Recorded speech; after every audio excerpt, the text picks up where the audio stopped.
नमस्कार. मी भाऊ तोरसेकर. तुम्ही बघत आहात प्रतिपक्ष. मित्रांनो, आजचा माझा विषय नरकातला स्वर्ग हा आहे आणि हे संजय राऊत यांचं एक दिवसापूर्वी प्रकाशित झालेलं पुस्तकाचं शीर्षक आहे. अर्थातच गेला आठवडाभर त्याचा आठवडाभर किंवा 10 दिवस त्याचा गवगवा चालला होता. अनेक वाहिन्यांवर त्याच्या प्रमोशनसाठी संजय राऊत यांच्या मुलाखती घेतल्या गेल्या. कारण नसतानाही संजय राऊत यांच्या कुठल्याही गोष्टीवर डिबेट घडवून आणण्यात आले. एका डिबेटमध्ये मी सुद्धा होतो एबीपीच्या. आणि जे नॉर्मली संजय राऊत किंवा उभाटा शिवसेनेचे विरोधक आहेत, टीकाकार आहेत, त्यांनी गेल्या 2-3 दिवसामध्ये प्रकाशन पूर्व किंवा प्रकाशनानंतर संजय राऊत यांच्या या पुस्तकाची यथेच्छ टिंगल करून घेतलेली आहे. नरकात स्वर्ग असतो का, स्वर्ग आणि नरक यांची तुलना कशी होऊ शकते, काय प्रत्येकाने आपापल्या पद्धतीत केलेलं आहे. आणि ते बरोबर आहे का चूक आहे मला ठरवण्याची गरज नाही. पण ते पुस्तक प्रकाशनात झालेली भाषणं, त्यावर आलेल्या प्रतिक्रिया, प्रकाशनपूर्व आणि प्रकाशनोत्तर आलेल्या प्रतिक्रिया, हे सगळं बघितल्यानंतर मी सुद्धा त्यावर काहीतरी प्रतिक्रिया द्यावी असा आग्रह माझ्याही काही श्रोत्यांनी धरला. पण मी सगळ्यांना ठामपणे सांगितलं की या विषयावर मी बोलणार नाही, कारण हा प्रत्येकाचा अनुभव असतो आणि मी जर पुस्तक बघितलेलं नाही, वाचलेलं नाही, तर इतरांनी ज्या प्रतिक्रिया दिल्या, साधक बाधक जशा असतील तशा, त्यावर आधारित माझं मतप्रदर्शन करणं मला योग्य वाटत नाही आणि म्हणून त्या पुस्तकाविषयी मी बोलणार नाही. हा मग आरोप झाले की मोदींचं गुणगान करून अमित शहाना टोमणे मारण्यासाठी वगैरे वगैरे, ते मला त्याच्यात पडायचं नाही. कारण मी वाचलेलं नाही पुस्तक, तर त्यावर प्रतिक्रिया देणं चूक आहे. पण हे जे शीर्षक आहे, या शीर्षकाने मला एक जुनी आठवण आली. नरकातला स्वर्ग ही कल्पनाच इतकी अफलातून आहे, पण ही संजय राऊत यांनी लिहिलं म्हणून अनेकांच्या लक्षात आली. पण त्या मंचावर बसलेले शरद पवार यांच्या ही गोष्ट लक्षात का आली नाही मला नवल वाटतं. कारण माझ्या आठवणीप्रमाणे जागतिक मराठी परिषद नावाचा एक उपक्रम हा जवळजवळ 30-35 वर्षापूर्वी कधीतरी सुरू झाला. जगभरच्या मराठी लोकांना एका जागी जमवायचं, त्यातले मराठी भाषिक असलेले, जन्माने मराठी असलेले आणि जगभर पसरलेली जी मराठी जमात आहे, मराठी भाषिक जमात आहे, त्यांना एकत्र करण्याचा सोहळा, हा प्रयोग मला वाटते 95-96च्या आसपास कधीतरी सुरू झाला. आणि मुंबईमध्ये माटुंग्याला षण्मुखानंद हॉलमध्ये याची पहिली काही ती जागतिक परिषद झाली होती. शिवसेनेचे पहिले मुख्यमंत्री मनोहर जोशी त्यात होते, शरद पवार पण त्यात होते. पुढल्या काळात कधी न्यूयॉर्कला, कधी आणखीन कुठे इस्रायलमध्ये किंवा मॉरिशसमध्ये, अशा जगाच्या कानाकोपऱ्यात या जागतिक मराठी परिषदेचे सोहळे झालेले. पण तो पहिला सोहळा झाला तिथे बहुधा वसंत साठे हे जे काँग्रेसचे एक ज्येष्ठ नेते होते, इंदिरा गांधींच्या काळापासून काँग्रेसचे नेता होते आणि केंद्रात इंदिरा गांधी आणि राजीव गांधी यांच्या मंत्रिमंडळात ज्यांना मंत्रीपद देखील भूषवता आलं होतं, असे नेते होते वसंतराव साठे. वसंतराव साठे मला आणखीन एका गोष्टीसाठी आठवतात. राजकारणात मावळत्या सूर्याकडे न बघता उगवत्या सूर्याला विना विलंब कसा नमस्कार करावा, याचं उत्तम प्रतीक म्हणून आपण वसंत साठे यांच्याकडे बघू शकतो. कारण 1984 मध्ये जेव्हा इंदिराजींची हत्या झाली आणि राजीव गांधी हे कुठलाही प्रशासकीय अनुभव नसताना काँग्रेसचे अध्यक्ष आणि भारताचे पंतप्रधान झाले.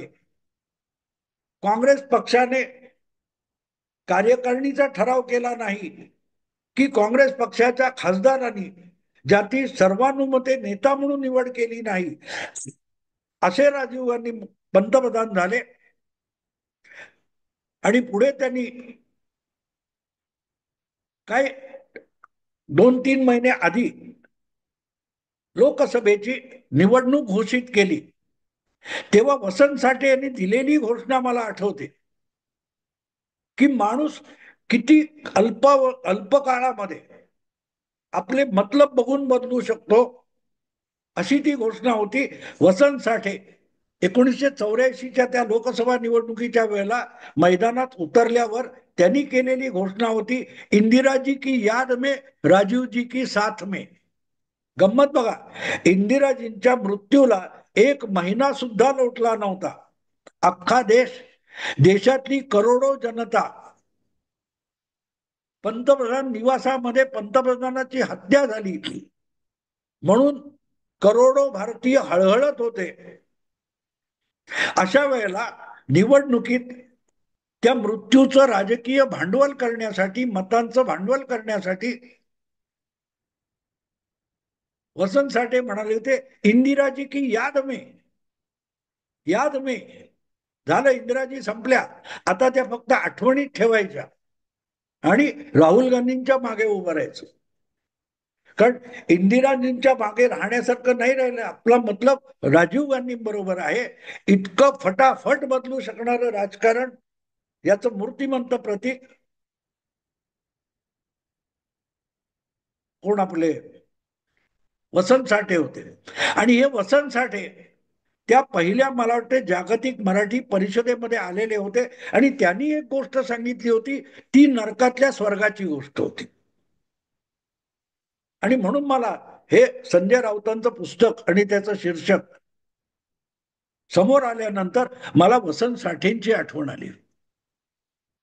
त्या परिषदेमध्ये बोलताना कुठला संदर्भ होता मला आठवत नाही, पण वसंत साठेंनी एक फार सुंदर गोष्ट सांगितली.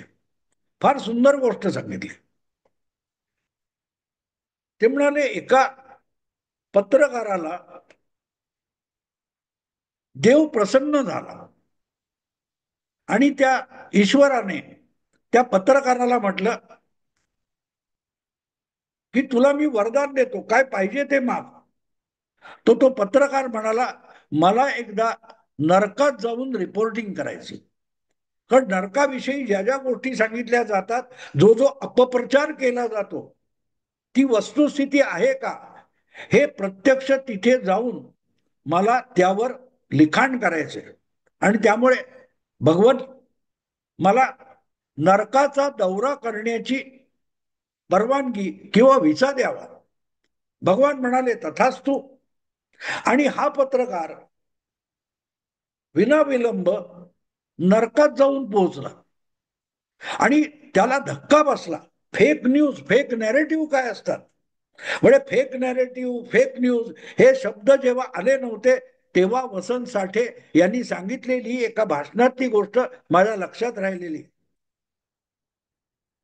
तर हा पत्रकार, ईश्वराने त्याला व्हिसा दिला आणि नरकात जाऊन पोहोचला.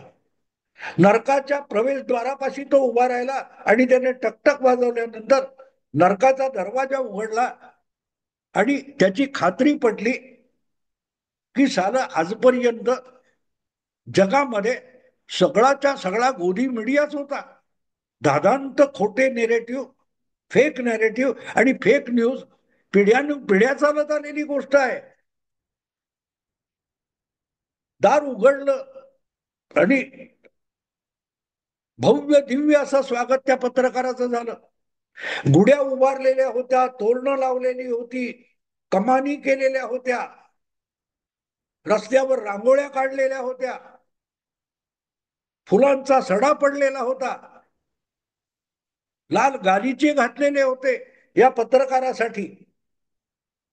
आणि तो जसजसा त्या नरकामध्ये डायरेक्ट रिपोर्टिंग करायला फ्रॉम ग्राउंड झिरो रिपोर्टिंग करायला गेलेला हा पत्रकार जितका जितका नरकामध्ये फिरत होता तितके त्याला अधिकाधिक धक्के बसत होते. प्रत्येक सेकंद म्हणजे ब्रेकिंग न्यूज अशी परिस्थिती होती. पण त्या काळात चॅनेल आलेले नव्हते, त्यामुळे त्याला थेट लाईव्ह दाखवता येत नव्हता नरक. पण तो जे काही तिथे फिरता येईल तेवढं फिरून नोट्स घेत होता आणि बघत होता.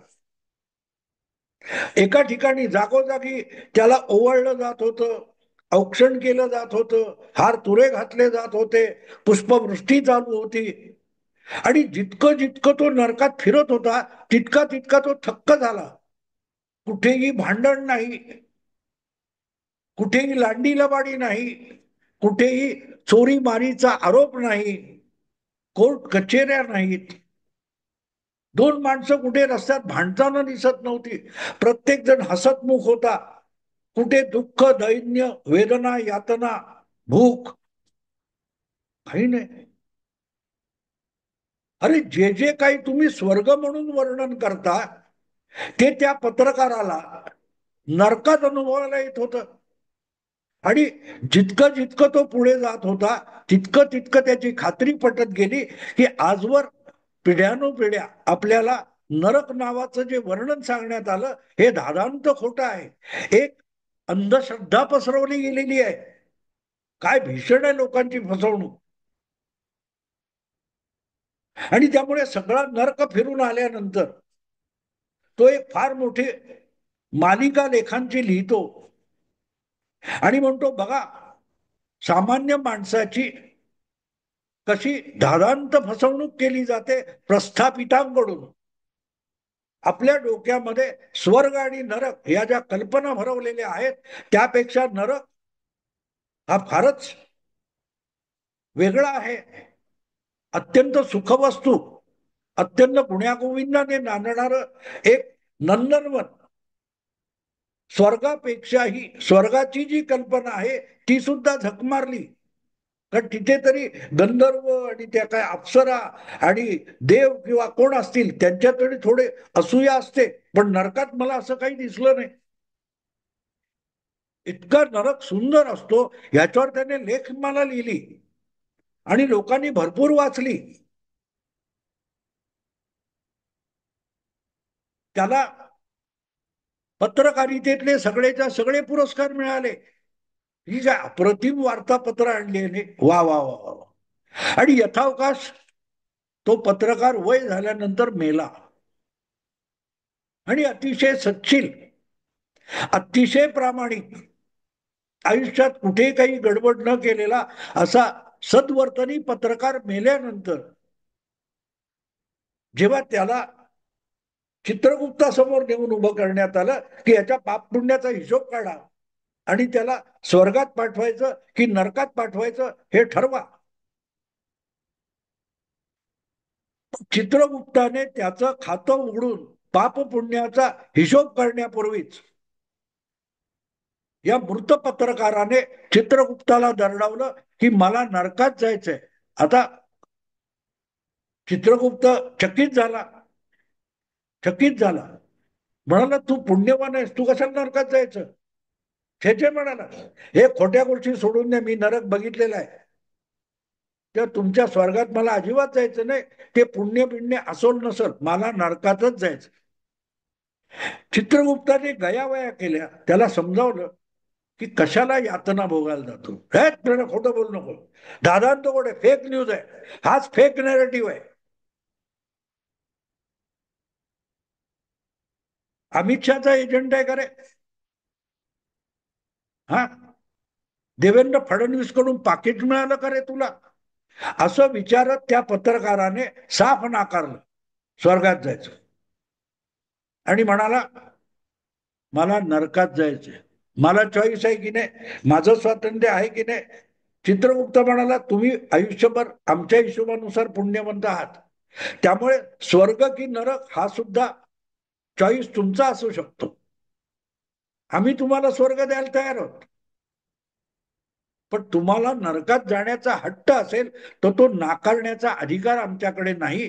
तुम्ही नरकात जाऊ शकता. मग तो कोण यमदूत होता, त्याला चित्रगुप्ताने सांगितलं साहेबांना नरकात घेऊन जा. आणि परत एकदा तो पत्रकार त्या नरकाच्या दारात येऊन उभा राहिला आणि इतका सुखावलेला होता. आपण एक वार्तापत्राची मालिका लिहून आयुष्य मृत्यूनंतर कसं सुखी केलं या तो स्वप्नात असताना दरवाजा उघडला. यमदूताने त्याला आत पाठवलं, दरवाजा लावून घेतला आणि पहिली ब्रेकिंग न्यूज त्या पत्रकाराला मिळाली. तो नरकाच्या दारातून एक पाऊल पुढे टाकलं नाही तर कोणीतरी मागून त्याच्या कंबरड्यात अशी लाथ हाणली की 10-15 फूट तो पत्रकार मृतात्मा त्याचा जाऊन आदळला. चिखलासारखं गटाराचं अत्यंत दुर्गंधीयुक्त पसरलेलं जे पाणी होतं त्या पाण्यात तो डुबकला जातो आणि बघायला लागला हे काय. तर तेवढ्यात समोरून कोणतरी दोन कानाखाली आवाज काढले आणि त्याच्याबद्दल काय हा जाब विचारण्याच्या आत परत कोणीतरी त्याचा हात धरून हिसडा मारला आणि तो पलीकडे घाण पडली होती त्याच्यात जाऊन डुबकला. त्या पत्रकाराचं डोकं चाले ना रे. मी मी नरकाबद्दल जनतेचे डोळे उघडले होते, यापूर्वी नरकाच्या दौऱ्यावर आलो आणि इतके डोळे उघडले होते आणि हे काय आहे. तो म्हणाला 1 मिनिट थांबा, मी गेल्या वेळेला आलो होतो आठवतं का. तर तिथे जे कोणी वेदना यातना देणारे होते ते म्हणाले हो आठवतं मला. तुम्ही तर 2 दिवस तर राहिलात आणि गेलात. तुम्हाला बातमी कव्हर करायची होती ना. तुम्ही बातमी कव्हर करायला हो हो म्हणाला मी. आणि मी तुमच्याबद्दल किती चांगलं लिहिलं, अख्खं जग चकित झालं. मी नरकाबद्दल जे गैरसमज होते ते दूर केले आणि मी आत्ता आलोय, मरून आलोय. तर हे काय. तेव्हा तिथला जो व्यवस्थापक होता नरकाचा तो म्हणाला मिस्टर पत्रकार महोदय, तुम्ही रिपोर्टिंग करायला आलात तेव्हा तुम्ही पाहुणे होता. तुम्हाला गुढी गुढी दाखवून परत पाठवणं हेच केलेलं मार्केटिंग होतं आम्ही. आता तुम्ही परमनंट इथे आलाय, आता इथून जाता येणार नाही. आता इथून जाता येणार नाही. नरक हा असा आहे. तुम्ही बघितलं तो देखावा होता, तो नमुना होता, ते मार्केटिंग होतं, तो नॅरेटिव्ह होता. आता वस्तुनिष्ठ बातमी सुरू झालेली आहे. आणि असं म्हणून तो लाच मारतो, याला टाका रे नेऊन तिकडे, जरा 4 दिवस गटारात डुंबू दे, मग त्याच्यानंतर सांगतो काय करायचं ते. आणि टाहो फोडून तो पत्रकार रडायला लागला. याला म्हणतात नरकातला स्वर्ग, जो बातमी पुरता असतो, मार्केटिंग पुरता असतो, नॅरेटिव्ह पुरता असतो. त्या संजय राऊत यांनी जे काय नरकातला स्वर्ग लिहिलाय ही कल्पना खोटी नाही. राजकारणामध्ये किंवा काँग्रेसमध्ये किंवा शासन व्यवस्थेमध्ये नरक आणि स्वर्ग याचा फरक जो वसंत साठेंनी सांगितला तो मला आज आठवला. आणि संजय राऊत यांनी अशाच नरकातल्या स्वर्गामध्ये अख्खी शिवसेना नेली, हे मी वेगळं सांगायला पाहिजे मित्रांनो. 25 वर्ष भाजप बरोबर त्या युतीत शिवसेना सडली असं म्हणत उद्धव ठाकरे 2.5 वर्षासाठी नरकातल्या स्वर्गात गेले होते. आणि मुख्यमंत्रीपद गेल्यानंतर गेल्या 3 वर्षामध्ये त्यांना पदोपदी जे अपमानित व्हायला लागते तो खरा नरक आहे. तो खरा नरक आहे. आणि आधीची 2.5 वर्ष मुख्यमंत्रीपद होतं ते मार्केटिंग होतं. तो स्वर्ग दाखवण्यात आला. आणि हे काय पहिल्यांदाच उद्धव ठाकरेंच्या बाबतीत झालं असं नाही. असं अनेक काँग्रेसविषयी जो एक स्वर्ग म्हणून नॅरेटिव्ह बनवला जातो तो नरक विकण्यासाठी स्वर्गाचा नॅरेटिव्ह केला जातो. आणि एकदा परमनंटली कोणी काँग्रेसमध्ये आला की त्याचा थरूर होतो, त्याचा उद्धव ठाकरे होतो. असे शेकडो उद्धव ठाकरे, शेकडो थरूर काँग्रेसच्या नरकात स्वर्ग म्हणून गेलेले आहेत. आणि तो अनुभव संजय राऊत यांनी आपल्या पुस्तकात लिहिलाय की नाही हे मला माहित नाही. मला माहित नाही. पण नरकातला स्वर्ग ही गोष्ट खरी आहे. आणि वसंत साठे यांनी जवळजवळ 30-35 वर्षापूर्वी एका भाषणातून सांगितलेली ही गोष्ट मला या पुस्तकाच्या शीर्षकामुळे आठवली, तुम्हाला सांगितली. आता तुम्ही त्या गोष्टीचा जो आशय आहे, काँग्रेसमध्ये येईपर्यंत काँग्रेसमध्ये येईपर्यंत स्वर्ग असतो. केजरीवाल, नितीश कुमार, एका पाठून एक नुसती नावं घेत जा. चंद्रबाबू नायडू, शरद यादव, नावं घेत जा. मग तुम्हाला कळेल तो जो वार्तापत्र लिहिणारा पत्रकार होता तो कोण होता. त्यातला लेटेस्ट उद्धव ठाकरे. एवढंच बोलून थांबतो. आवडलं लाईक करा, शेअर करा आणि प्रतिपक्षाला सबस्क्राईब करा. नमस्कार.